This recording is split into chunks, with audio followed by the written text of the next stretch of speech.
Hello my CBSE champion बच्चों, आपका स्वागत है संकल्प भारत फाउंडेशन यूट्यूब प्लेटफॉर्म पे। बच्चों, आज के इस वीडियो में मैं बायो का एक चैप्टर जिसका नाम है कंट्रोल एंड कोऑर्डिनेशन, और इस चैप्टर का एक बहुत ही इंपॉर्टेंट टॉपिक है मोड ऑफ कम्युनिकेशन, है ना। और वो टॉपिक बच्चों को क्लियर नहीं हो पाता और बच्चों को ये नहीं समझ में आता कि बोर्ड एग्जाम में क्वेश्चन कैसे बनेगा।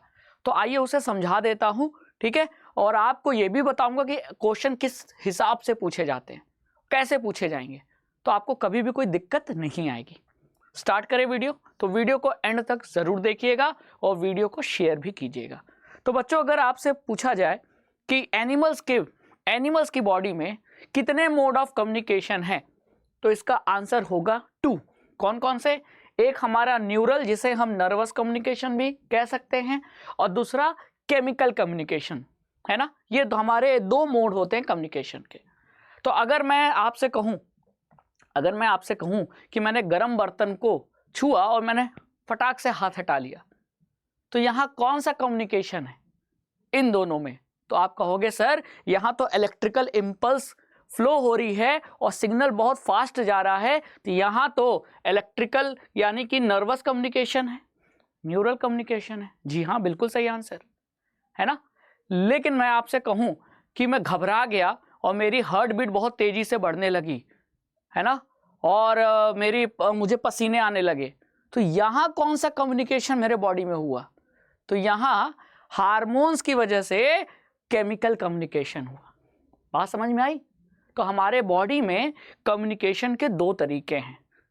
अक्सर कम्युनिकेशन न्यूरल होता है, लेकिन कभी कभी हार्मोन्स का भी रोल होता है, और कभी कभी क्या, ये भी साथ साथ पैरेलली ये भी कम्युनिकेशन चलता रहता है, जिसे हम केमिकल कम्युनिकेशन कहते हैं। बात समझ में आ गई? तो सबसे पहले ये जरूरी है कि इन दोनों कम्युनिकेशन में रोल किसका है और दोनों में डिफरेंस क्या है। चलिए वो बता देता हूं, ठीक है। सबसे पहले आपको ये देखना है कि जो न्यूरल कम्युनिकेशन है, जिसे हम नर्वस कम्युनिकेशन भी कहते हैं, वो इलेक्ट्रिकल इंपल्स के थ्रू होता है। जहां न्यूरॉन्स में इलेक्ट्रिकल इंपल्स फ्लो होती है और इंफॉर्मेशन एक जगह से दूसरे जगह ट्रांसफर हो जाती है। तो ये फास्ट होगी कि स्लो? फास्ट होगी, है ना।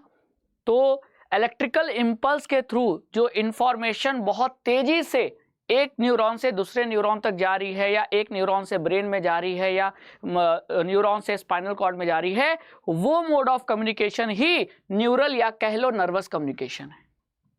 तो ये फास्ट होता है। लेकिन ऐसा मोड ऑफ कम्युनिकेशन जो स्लो है और जिसमें केमिकल्स का यूज करना पड़ता है, जिसे हम हार्मोन्स कहते हैं, वो mode of communication chemical communication कहलाता है। बात समझ में आ गई? तो ये कम्युनिकेशन फास्ट है, केमिकल कम्युनिकेशन आपका स्लो है। बात समझ में आ गई? तो एक तो डिफरेंस यही समझ में आ गया आपको स्टार्टिंग में ही, कि न्यूरस या नर्वस कम्युनिकेशन बहुत फास्ट होता है और ये इलेक्ट्रिकल इंपल्स के थ्रू होता है, लेकिन वहीं केमिकल कम्युनिकेशन स्लो होता है और इसमें हार्मोन्स का यूज होता है, ये हार्मोन्स के थ्रू होता है। बात समझ में आ गई? क्लियर? लेकिन अब बोर्ड एग्जाम में इन दोनों कम्युनिकेशन के बीच में डिफरेंस पूछा जाता है। एक तो ये क्वेश्चन हो गया, और एक क्वेश्चन ये पूछा जा सकता है कि केमिकल कम्युनिकेशन के क्या एडवांटेज हैं। अब जरा आप सोचो कि जब भगवान ने हमको एक नर्वस कम्युनिकेशन का मेथड दे रखा था, तो फिर केमिकल कम्युनिकेशन का मेथड क्यों इवॉल्व हुआ, क्यों आया हमारे बॉडी में? कहीं ना कहीं इसके कुछ फायदे होंगे, तभी तो भगवान ने हमको तथास्तु बोल के दिया, है कि नहीं? तो हाँ, इसके कुछ फायदे हैं। किसके? केमिकल कम्युनिकेशन के। किसके ऊपर? नर्वस कम्युनिकेशन, यानी जो चीजें यहां नहीं है यहां है। तो सबसे पहले आइए एडवांटेज देख लेते हैं। तो अगर हम केमिकल कम्युनिकेशन के एडवांटेज देखें, तो पहला एडवांटेज ये है कि केमिकल कम्युनिकेशन के थ्रू जो सिग्नल हार्मोन्स के थ्रू जो जाता है, ट्रेवल करता है, वो कुछ सेल्स नहीं, बॉडी के लगभग हर सेल तक पहुंच सकता है।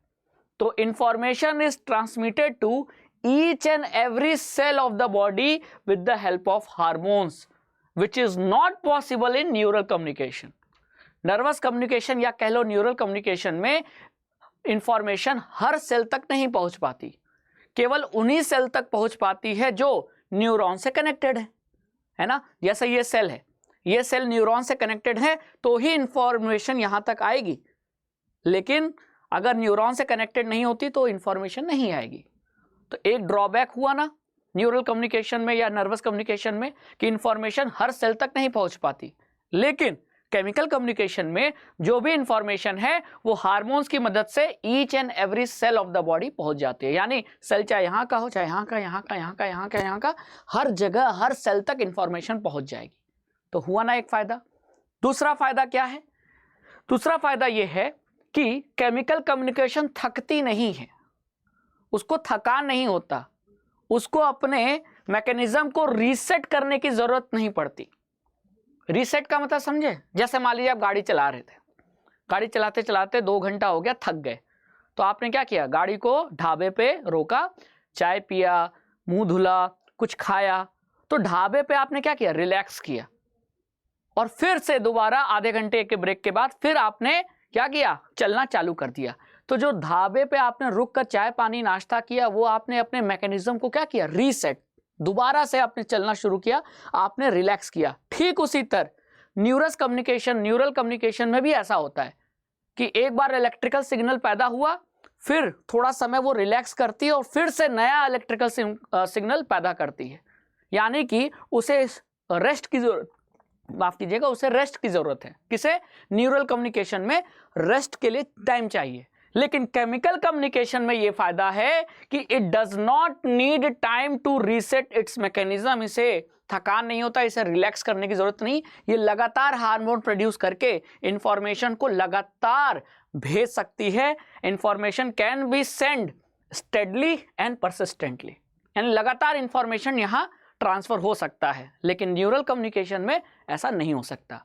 तो रीसेट, अपने मैकेनिज्म को रीसेट करने की जरूरत किसको नहीं होती? केमिकल कम्युनिकेशन को। वहीं अगर न्यूरल कम्युनिकेशन की बात करें तो उसे अपने मैकेनिज्म को रीसेट करने की जरूरत पड़ती है ताकि वो नया इलेक्ट्रिकल सिग्नल फिर से पैदा कर सके। तो ये 2 एडवांटेज है। अगर बोर्ड एग्जाम में अगर आपसे केमिकल कम्युनिकेशन का एडवांटेज पूछे जाएंगे तो आपको यही एडवांटेज लिखना है, फुल में फुल नंबर मिलेगा। ठीक है, चलिए अब आगे चलते हैं। अब आपको एडवांटेज पता है तो आप डिफरेंस भी लिख सकते हैं। तो चलिए आइए कुछ डिफरेंस देख लेते हैं। किसके बीच? नर्वस कम्युनिकेशन और केमिकल कम्युनिकेशन के बीच का डिफरेंस देख लेते हैं। ठीक है, अभी मैंने बताया कि नर्वस कम्युनिकेशन, जिसे आप न्यूरल कम्युनिकेशन भी कहते हैं, वो इलेक्ट्रिकल इंपल्स के थ्रू होता है। तो अगर इलेक्ट्रिकल इंपल्स के थ्रू इंफॉर्मेशन ट्रेवल करेगी तो वो फास्ट होगी कि स्लो? फास्ट होगी। लेकिन वहीं केमिकल कम्युनिकेशन जो हार्मोन्स के थ्रू होता है, वहां इंफॉर्मेशन जो ट्रेवल करेगी वो स्लो होगी। तो एक तो यही डिफरेंस है कि नर्वस कम्युनिकेशन फास्ट होता है, केमिकल कम्युनिकेशन स्लो होता है। ठीक है, फिर दूसरा डिफरेंस, नर्वस कम्युनिकेशन में किसका रोल होता है इंफॉर्मेशन को ले जाने का? इलेक्ट्रिकल इंपल्स का होता है। इसको जिम्मेदारी दी गई तो कि तुम इंफॉर्मेशन क्या करो? ले जाओ, है ना। लेकिन केमिकल कम्युनिकेशन में जो इंफॉर्मेशन ले जाते हैं वो कौन होते हैं? वो हार्मोन्स होते हैं, इंपल्स नहीं होते, है ना। तो न्यूरॉन्स कहाँ होंगे? न्यूरॉन्स यहाँ होंगे। केमिकल कम्युनिकेशन में न्यूरॉन्स का कोई रोल है? कोई रोल नहीं। तो ये 2 डिफरेंस हो गए। 2 और डिफरेंस बताता हूं जो आपने अभी पढ़ा। क्या पढ़ा? कि नर्वस कम्युनिकेशन में जो इंफॉर्मेशन है वो केवल उन्हीं सेल्स तक पहुंच सकती है जो कि नर्वस टिश्यू या न्यूरॉन से क्या है? कनेक्टेड। कुछ सेल तक इंफॉर्मेशन पहुंचेगी। लेकिन केमिकल कम्युनिकेशन में जो इंफॉर्मेशन है वो बॉडी के हर सेल तक पहुंच सकती है। Information will reach to each and every cells of the body. Clear? फिर 4th difference and last difference, तो आपने अभी पढ़ा कि नर्वस कम्युनिकेशन को अपने मैकेनिज्म को रीसेट करने की जरूरत पड़ती है ताकि वो दोबारा फिर से इलेक्ट्रिकल सिग्नल इंपल्स क्रिएट कर सके। It requires some time to reset its mechanism. Reset मतलब, याद आया वो ढाबे वाला एग्जांपल कि आपने ढाबे पे रुक के अपने मैकेनिज्म को क्या किया? रीसेट किया, मतलब रिलैक्स किया, चिल किया, फिर से दोबारा गाड़ी चलाना शुरू किया। बस वही चीज है, एक बार इंपल्स गया, रुका, मैकेनिज्म रीसेट हुआ, फिर से इंपल्स पैदा हुआ। तो it required some time to reset its mechanism before generating a new impulse. नया इंपल्स जनरेट करने से पहले थोड़ा रेस्ट करेगा, मैकेनिज्म को रीसेट करेगा। लेकिन केमिकल कम्युनिकेशन में मैकेनिज्म को रीसेट करने की जरूरत नहीं है। It can transmit information steadily, persistently, without resetting it's mechanism. यहां थकान नहीं होती क्योंकि स्लो है, धीरे धीरे चल रहा है, थकान क्यों? और ये नर्वस कम्युनिकेशन तो फास्ट होता है, तो फास्ट कोई चीज़ करोगे तो थकान तो होगी। अगर आपको 100 मीटर तेजी से दौड़ना है, थकान होगी। धीरे धीरे वॉक करके चलोगे तो कहाँ थकान होगी? बात समझ में आई? वही तो, यही 4 डिफरेंस है, बोर्ड एग्जाम में पूछा जा सकता है मेरे बच्चों। अगर आया तो ये लिख देना, फुल मार्क्स मिलेंगे, कोई काट नहीं सकता नंबर, राघवेंद्र सर की गारंटी है ना। चलिए आगे चलते हैं। अब बात करते हैं कि केमिकल कम्युनिकेशन में किसका रोल है? हार्मोन्स का। हार्मोन्स की मदद से ही केमिकल कम्युनिकेशन होता है। तो ये हार्मोन्स हैं क्या? हार्मोन्स एक तरीके के केमिकल्स होते हैं, ठीक है। और ये पैदा कहाँ होते हैं? ये प्रोडक्शन इनका कहाँ होता है? इनका प्रोडक्शन होता है एंडोक्राइन ग्लैंड्स में। तो जरा यहाँ डायग्राम से देखो, ये बॉक्स क्या रिप्रेजेंट कर रहा है? Endocrine glands. और इन एंडोक्राइन ग्लैंड्स के अंदर जो केमिकल प्रोड्यूस हुए, जिनका रोल है केमिकल कम्युनिकेशन में, वो केमिकल्स क्या कहे जाते हैं? हार्मोन्स। तो ये क्या हो गया? साइट ऑफ प्रोडक्शन, यानी इस प्लेस पर एंडोक्राइन ग्लैंड्स पे हार्मोन प्रोड्यूस हुए। लेकिन ये काम कहीं और करते हैं। जैसे हम लोग हैं, घर पे रहते हैं, ऑफिस जाने के लिए बाहर निकलते हैं, तो ऑफिस हमारा कहीं और है, यानी काम कहीं और कर रहे हैं, रह घर पे रहे हैं, है ना। बस वही चीज, हार्मोन्स पैदा यहां हुए लेकिन काम कहीं और करना है। साइट ऑफ एक्शन, कोई ना कोई टारगेट ऑर्गन होगा जहां ये जाकर काम करेंगे। वो ऑर्गन लंग्स भी हो सकता है, लीवर भी हो सकता है, मसल्स भी हो सकता है ना। तो हार्मोन, अलग अलग हार्मोन्स के टारगेट ऑर्गन अलग अलग होते हैं। लेकिन अपने प्रोडक्शन के साइड से, यानी एंडोक्राइन ग्लैंड से टारगेट ऑर्गन तक ये हार्मोन जाएगा कैसे? तो हार्मोन्स जैसे केमिकल्स को सेल्स जब रिलीज कर देती है, किसके सेल्स? एंडोक्राइन ग्लैंड्स की जो सेल्स होती हैं, वो हार्मोन बनाकर हार्मोन को ब्लड में डाल देती हैं। तो ये लाल लाल क्या है? आपका ब्लड है, खून है आपका, मेरा। और एक बार हार्मोन किस में आ गया? ब्लड में। तो ब्लड बह रहा है तो अपने साथ क्या बहा के ले जाएगा? हार्मोन। और हार्मोन को उसके टारगेट ऑर्गन तक पहुंचा देगा। यानी ब्लड एक बस की तरह है। बस ने पूछा कहां जाओगे? इसने बोला यहां जाऊंगा। तो बस ने बोला आओ, पर्ची काटो, बैठ जाओ, पहुंचा दिया। अब ये टारगेट ऑर्गन लीवर भी हो सकता है, ये टारगेट ऑर्गन कुछ भी हो सकता है। जैसे बस में हम लोग अलग अलग शहर से गुजर रही है तो अलग अलग शहर के लोग बैठते हैं, कोई इस शहर में उतर गया, कोई उस शहर में उतर गया, है ना। तो what are hormones? Hormones are chemicals which are produced in endocrine glands and function at the another site। काम कहीं दूसरे साइट पे करते हैं और वो साइट क्या कहे जाते हैं? टारगेट ऑर्गन्स, है ना। बात समझ में आ गई। और हार्मोन्स का रोल किसमें है? केमिकल कम्युनिकेशन में। तो यहां से यहां गए तो कम्युनिकेशन हुआ, इंफॉर्मेशन को यहां तक कैरी किया और फिर यहां हरकत नजर आई हार्मोन्स की वजह से। बात समझ में आई? तो ये डायग्राम बहुत अच्छा है। अगर एग्जाम में आया तो आप ये ऐसा डायग्राम बनाकर हार्मोन्स की डिफिनीशन लिख देना, फुल में फुल नंबर मिलेगा अगर हार्मोन्स का कोई क्वेश्चन आता है, ठीक है। अब अगर हम बात करें एनिमल्स में, एनिमल्स कहो या ह्यूमंस कहो, तो जो एनसीईआरटी में जिन हार्मोन का नाम दिया गया है उनके फंक्शन भी दिए गए हैं, एग्जाम के पॉइंट ऑफ व्यू से बहुत इंपॉर्टेंट है, ठीक है। अब आइए देख लेते हैं कि आपकी एनसीईआरटी में कौन कौन से हार्मोन्स और उनका फंक्शन दिया है। तो यहां मैंने एक टेबल बना दिया है, एक तरफ एंडोक्राइन ग्लैंड, हार्मोन और फंक्शन। तो adrenal gland, adrenal gland endocrine gland है। तो मैंने अभी पढ़ाया था क्या कि हार्मोन्स कहाँ प्रोड्यूस होते हैं? एंडोक्राइन ग्लैंड्स में। तो एंडोक्राइन ग्लैंड्स के बहुत सारे एग्जाम्पल, जैसा कि एड्रेनल ग्लैंड है ना, जो किडनी के ठीक अबव सिचुएटेड होता है। तो इसका डायग्राम एनसीईआरटी में दिया है, आप लोग प्रैक्टिस करके जाना, लेबलिंग को आ सकता है, ठीक है। अब एड्रेनल ग्लैंड में कौन सा हार्मोन पैदा होता है? एड्रेनलिन, ठीक है। अब ये हार्मोन क्या करता है?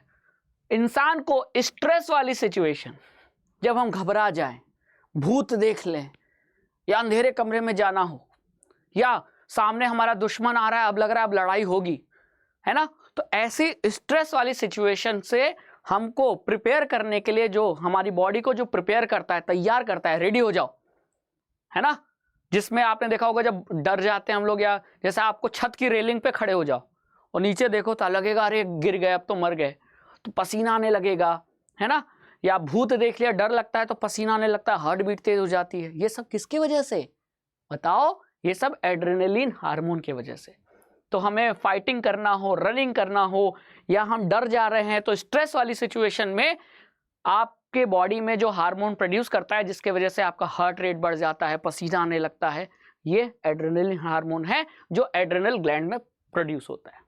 फिर नेक्स्ट हार्मोन जो दिया गया वो है थायराइड ग्लैंड। थायराइड ग्लैंड आपके गले में होता है, ठीक है। और थायराइड ग्लैंड जो हार्मोन बनाता है वो है थायरोक्सिन। और थायरोक्सिन हार्मोन बनाने के लिए जरूरी है कि थायराइड ग्लैंड को क्या मिले, आयोडीन। और आयोडीन हमको कहाँ से मिलता है, नमक से। इसीलिए कहा जाता है आयोडीन युक्त नमक खाएं, क्योंकि आपको अगर आयोडीन युक्त नमक खाएंगे तो थायराइड ग्लैंड आराम से थायरोक्सिन हार्मोन बनाएगा। लेकिन अगर आपके बॉडी में आयोडीन की कमी होगी तो थायराइड ग्लैंड थायरोक्सिन हार्मोन नहीं बना पाएगा और थायराइड ग्लैंड में स्वेलिंग हो जाएगी, जिसके वजह से आपको ग्वाइटर हो जाएगा, घेंगा, ठीक है।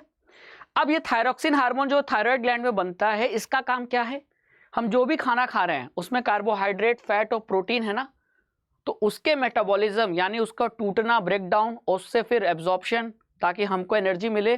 तो complete metabolism of carbohydrate, fat and protein कौन करता है, ये थायरोक्सिन हार्मोन करता है। अगर हमारे बॉडी में थायरोक्सिन हार्मोन नहीं बनेगा तो हमारी ग्रोथ पे असर पड़ेगा, ओवरऑल ग्रोथ।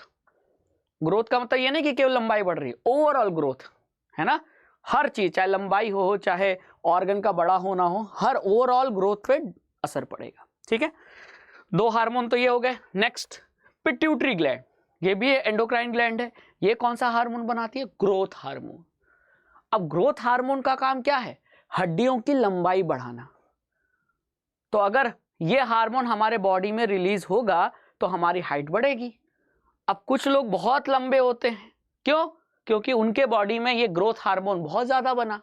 और कुछ लोग बौने हो जाते हैं, ड्वार्फिज्म जिसको कहते हैं, बौनापन, तो उनमें ग्रोथ हार्मोन कम बना, ठीक है। तो हमारी ग्रोथ ऑफ बोन्स यानी हमारी लंबाई को इफेक्ट करने वाला जो हार्मोन है वो यही ग्रोथ हार्मोन है जो पिट्यूटरी ग्लैंड में बनता है। पिट्यूटरी ग्लैंड हमारे ब्रेन में होती है ना। इस चैप्टर में जो ब्रेन का डायग्राम है वहां देखना, पिट्यूटरी ग्लैंड लेवल किया गया है। फिर आता है नेक्स्ट मेल में। अभी तक ये सब जो आप ग्लैंड देख रहे हो ये तो मेल और फीमेल दोनों में होती है, लेकिन अगर टेस्टिस की बात करें ये केवल मेल में होती है। और ये एक हार्मोन बनाती है टेस्टोस्टेरोन। टेस्टोस्टेरोन हार्मोन के वजह से ही टेस्टिस में क्या प्रोड्यूस होता है, स्पर्म। और इसी हार्मोन की वजह से लड़कों में दाढ़ी मूंछ आने लगती है प्यूबर्टी में, और लड़कों की जो आवाज है वो भारी हो जाती है, वो भी इसी हार्मोन की वजह से। लेकिन ये केवल मेल्स में है, ठीक है। फीमेल्स में अगर बात करें तो फीमेल्स में ओवरी जहां से एग रिलीज होता है, तो वो ओवरी एस्ट्रोजन हार्मोन प्रोड्यूस करता है, और इसी हार्मोन के वजह से ओवरी से क्या होता है, एग रिलीज होता है, जिसे हम ओवुलेशन कहते हैं। और लड़कियों में जो प्यूबर्टी के एज में जो भी बॉडी में चेंजेस होते हैं, जैसे ब्रेस्ट का साइज बढ़ जाता है, ये भी यानी जो भी सेकेंडरी सेक्सुअल कैरेक्टर्स हैं फीमेल्स में या लेडीज में, वो भी इसी हार्मोन की वजह से होता है, लेकिन ये केवल फीमेल्स में, ठीक है। नेक्स्ट जो हार्मोन बताया गया है वो है इंसुलिन, जो कहाँ बनता है, पैंक्रियाज में, ठीक है। पैंक्रियाज एक ऐसा ऑर्गन है, एक ऐसा ग्लैंड है जो हार्मोन भी बनाता है और एंजाइम भी बनाता है, इसीलिए इसे मिक्स्ड ग्लैंड कहते हैं, ठीक है। तो ये एंडोक्राइन ग्लैंड भी है, एक्सोक्राइन भी है। एंडोक्राइन इसलिए क्योंकि हार्मोन बना रहा है इंसुलिन, और एक्सोक्राइन ग्लैंड इसलिए है क्योंकि एंजाइम भी बनाता है। लेकिन फिलहाल इसे एंडोक्राइन ग्लैंड के पॉइंट ऑफ व्यू से समझेंगे। अब पैंक्रियाज जो हार्मोन बनाता है वो है इंसुलिन, ये नाम आपने जरूर सुना होगा, है ना। तो इंसुलिन क्या करता है, जब हम खाते हैं खाना तो हमारे बॉडी में ग्लूकोज आता है ना, फिर वो एब्जॉर्ब होता है तो ब्लड में आ जाता है। तो जब भी हम खाना खाएंगे इसका मतलब कि कुछ देर में ब्लड में ग्लूकोज लेवल बढ़ जाएगा, लेकिन वो ग्लूकोज लेवल बहुत ज़्यादा ना बढ़ जाए तो उसे कौन कंट्रोल करता है, यही hormone regulates blood sugar level, यानी एक लिमिट से ज़्यादा हो गया तो उसे वापस से कम कर देगा, है ना। बात समझ में आ गई। तो कई लोगों को ये इंसुलिन हार्मोन नहीं बनता, कई लोगों में ये इंसुलिन हार्मोन नहीं बनता। तो जब हार्मोन नहीं बनेगा तो उनका ब्लड का शुगर कंट्रोल नहीं हो पाएगा, तो जो शुगर लेवल है वो लगातार बढ़ता जाएगा। तो ऐसे लोगों को कहते हैं डायबिटीज हो गया। तो वो बाहर से इंसुलिन का इंजेक्शन लेते हैं, क्योंकि बॉडी नहीं बना रही तो बाहर से लो, है ना। इंसुलिन की जरूरत है तो ही तो इंसुलिन ब्लड के शुगर लेवल को कंट्रोल करेगा। तो ये डायबिटीज़ पे क्वेश्चन आ सकता है आपके बोर्ड एग्जाम में, ठीक है। तो जैसे मान लीजिए कि आपके ब्लड में इतना लेवल होना चाहिए शुगर का, आपने खाना खाया, अब आपके ब्लड में शुगर का लेवल बढ़ गया, तो जो एक्स्ट्रा है वो इतना है ना, तो वापस से इसको कम कौन करेगा? इंसुलिन। अब आपके ब्लड में मतलब आपके बॉडी में इंसुलिन बन ही नहीं रहा है, तो आपका ब्लड शुगर लेवल बढ़ता जा रहा है, तो जब आप बाहर से इंजेक्शन लोगे तो वापस से कम होगा। इसीलिए जिनको डायबिटीज़ है, जो इंसुलिन हार्मोन इंजेक्शन लेते हैं ना बाहर से, तो वो खाना खाने के बाद लगाते हैं इंसुलिन इंजेक्शन, पहले नहीं लगाते, क्योंकि खाना खाने के बाद ब्लड शुगर लेवल बढ़ेगा तब इंसुलिन की जरूरत है कि नहीं। तो ये हार्मोन भी बहुत इंपॉर्टेंट है। अब बहुत इंपॉर्टेंट लास्ट में, इसी चैप्टर के लास्ट में फीडबैक मैकेनिज्म के बारे में चर्चा की गई। अब ये फीडबैक मैकेनिज्म की जो चर्चा की गई है इसको समझ लेते हैं, और ये क्वेश्चन आता है कि एक्सप्लेन द प्रोडक्शन ऑफ या release of insulin hormone with the help of feedback mechanism. तो देखो, फीडबैक मैकेनिज्म का मतलब ये है कि ये सब आपने जितने हार्मोन पढ़े, ये कब प्रोड्यूस होंगे और कितने क्वांटिटी में प्रोड्यूस करेंगे, दोनों चीज मैटर करती है ना। भाई घर में खाना बन रहा है, तो खाना कब बनेगा और कितना बनेगा, ये डिसाइड करना होगा ना। ठीक उसी तरह बॉडी में ये हार्मोन कितना बनेगा और कब बनेगा, तो यानी कब बनेगा यानी टाइमिंग, और कितना बनेगा यानी क्वांटिटी।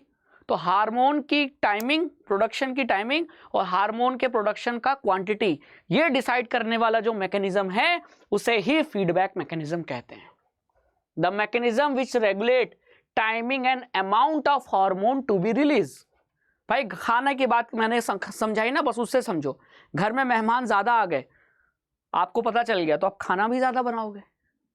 ठीक उसी तरह हार्मोन, जैसे इंसुलिन है ना, इंसुलिन ने देखा कि शुगर ज्यादा बढ़ रहा है, तो ज्यादा शुगर को कंट्रोल करने के लिए ज्यादा इंसुलिन बनाना पड़ेगा, तो क्वांटिटी डिसाइड हुई। और कब बनाना है, खाना खाने के बाद इंसुलिन की जरूरत पड़ेगी, तो टाइमिंग भी आ गया। तो टाइमिंग और क्वांटिटी ऑफ हार्मोन या अमाउंट ऑफ हार्मोन को कंट्रोल करने वाला जो मैकेनिज्म है, वही मैकेनिज्म कहलाता है फीडबैक मैकेनिज्म। अब इसे इंसुलिन से समझ लेते हैं। तो मान लीजिए कि आपने खाना खाया, तो आपके ब्लड का शुगर लेवल बढ़ गया, और ये डिटेक्ट कर लिया, पता लगा लिया किसने? पैंक्रियाज के सेल्स ने। और इंसुलिन हार्मोन कौन बनाता है? पैंक्रियाज। तो उन्होंने क्या किया, इसके रिस्पॉन्स में इंसुलिन हार्मोन का प्रोडक्शन बढ़ा दिया, ठीक है। और आपका ब्लड शुगर लेवल क्या हो गया? कंट्रोल हो गया। अब जैसे ही ब्लड शुगर लेवल कंट्रोल हो गया, अब मान लीजिए कि इंसुलिन हार्मोन अभी भी पैदा होगा, तो आपका शुगर लेवल और डाउन कर देगा। होना इतना चाहिए, ना इससे ज्यादा ना इससे कम। तो जैसे ही शुगर लेवल नॉर्मल पे आएगा, अब पता चल जाएगा किसको? पैंक्रियाज की सेल्स को, कि आपका ब्लड शुगर लेवल वापस से नॉर्मल पे आ गया है, फॉल हो गया है, नॉर्मल पे आ गया है। तो पैंक्रियाज के सेल्स इंसुलिन हार्मोन बनाना अब बंद कर देंगे, है ना, और आपका इंसुलिन के सिक्रेशन भी खत्म हो जाएगा, यानी इंसुलिन का जो प्रोडक्शन है वो बंद हो जाएगा। तो आपने क्या देखा, जब जरूरत थी तब, यानी टाइमिंग और कितने क्वांटिटी में, वो चीज डिसाइड हो गया। इसी को कहते हैं फीडबैक मैकेनिज्म, कि ब्लड में जब जब शुगर लेवल बढ़ेगा इंसुलिन प्रोडक्शन होगा, और जब ब्लड शुगर लेवल गिर जाएगा या फॉल कर जाएगा, नॉर्मल पे आ जाएगा, तो इंसुलिन का प्रोडक्शन रुक जाएगा। यही है फीडबैक मैकेनिज्म, यानी कब और कितना इंसुलिन हार्मोन पैदा होगा ये डिसाइड किया जाता है, इसको कंट्रोल किया जाता है ना। यानी कितना और कब खाना बनेगा आपने डिसाइड किया ना घर में, तो बस उसी की तरह है। तो आप एग्जाम में अगर पूछेगा तो ये दोनों चीजें लिख देना, इंसुलिन का हार्मोन केस लेकर, मतलब ये एग्जाम्पल लेकर इसको समझाना, तब आपको फुल नंबर मिलेंगे। केवल डिफिनीशन लिखोगे तो पूरा नंबर नहीं मिलेगा। तो यही था आज का ये वीडियो, जिसमें मैंने इस टॉपिक को समझाने की कोशिश की, क्योंकि ये अक्सर पढ़ने में बच्चों को समझ में नहीं आता कि ये न्यूरल कम्युनिकेशन, केमिकल कम्युनिकेशन क्या एडवांटेज है, क्या डिफरेंस है, वो मैंने क्लियरली आपको एक्सप्लेन कर दिया है। तो आई होप कि इस वीडियो से आपको काफ़ी क्लैरिटी मिली होगी। Thank you so much for viewing this video, और इस वीडियो को ज़्यादा से ज़्यादा शेयर कीजिए, और अगर आपका कोई डाउट है या कोई भी क्वेरी है तो कमेंट सेक्शन में ज़रूर पूछिए। Thank you so much.